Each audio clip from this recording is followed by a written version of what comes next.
How we doing, Drift Stream? Jared Dienda, Vaughn Gittin Jr. Standard pose. We've seen this all too often because, well, you're currently leading the Formula Drift point standings. Here we are, round 4. This is pre-qualifying.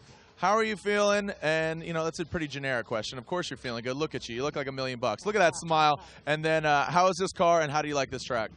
I'm feeling great. Yesterday's practice went incredible. Made a couple changes to suit the track, but I love Evergreen Speedway. You know, it literally feels like you're drifting for like an hour up on that bank. So, you know, you're just up there like staring at the wall, like all right. But you know, this event is always nuts.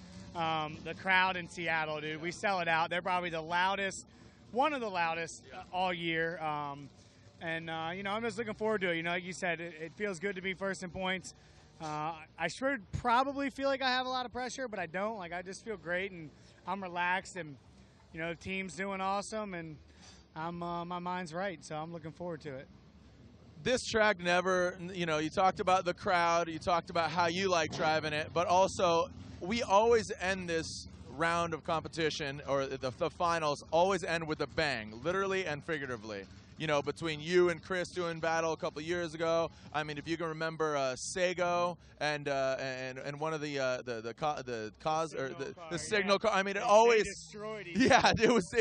This track seems to lend itself well to Demolition Derby. Yeah. You know, Evergreen Drift. Let's just call it Ever Crash. And I hit Eric O'Sullivan last year, right? And going into the semifinals. So I hate to curse it, but I thought about that this morning. I'm like, dude, this track always has carnage. Yeah.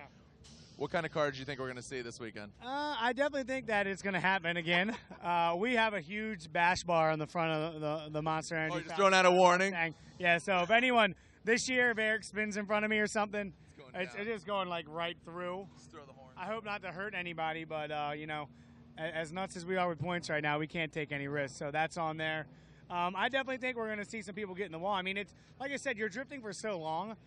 It lends itself to, like, as a driver being like, all right, I'm still up here, so let me go up a little more. And you just want to bounce off the walls here. So that's where a lot of people get, you know, get themselves in trouble, and especially on the entry. You know, if you misjudge the entry and you're off a little bit too much and you enter too hard, you know, you're going to hit. And if your car doesn't rotate, we got that end of the bank to hit, like Dye hit a couple years ago. So that's one thing to really be careful about. And, you know, the rest of it is really just get a good entry and stay on throttle the whole way. It's nuts. Well, the carnage is going to happen. Let's, you know, they say knock on wood. Let's knock on some carbon fiber here that it doesn't happen, obviously, to Vaughn. I mean, I know he doesn't want that to happen, but, you know, it should be a great event. It can happen to anyone. Just throwing out some warning signals. Anything else you want to add? You know, it's just, I feel like you're in a great place right now. You're comfortable, you're calm. You know, this is unlike any other season for you. It seems like you've always been chasing. And let me see. Yeah, there's a target on your back, buddy. No, I mean, you know, we're just, it just feels good. You know, it's been a long time coming. And we've been running Formula D for, what, this 7th year. Yep. And I've never been, you know, sitting this pretty in the points. But, you know, my strategy really hasn't changed too much. I've just gone out there, having fun, driving as hard as I can. And, you know, I think a lot has to do with it. You know, I hate to be the tire guy, but, you know, Falcon's got us some great tires this year, and ASD's really got this Mustang rocking and rolling. So I'm just behind the wheel driving as hard as I always have, and it's all coming together. So it just feels great. Well, there you go. There you have it. Vaughn Gittin Jr., current leader of Formula Drift. And remember, this is before qualifying, so anything can happen. High five. Hi, bro. Have fun out there on track.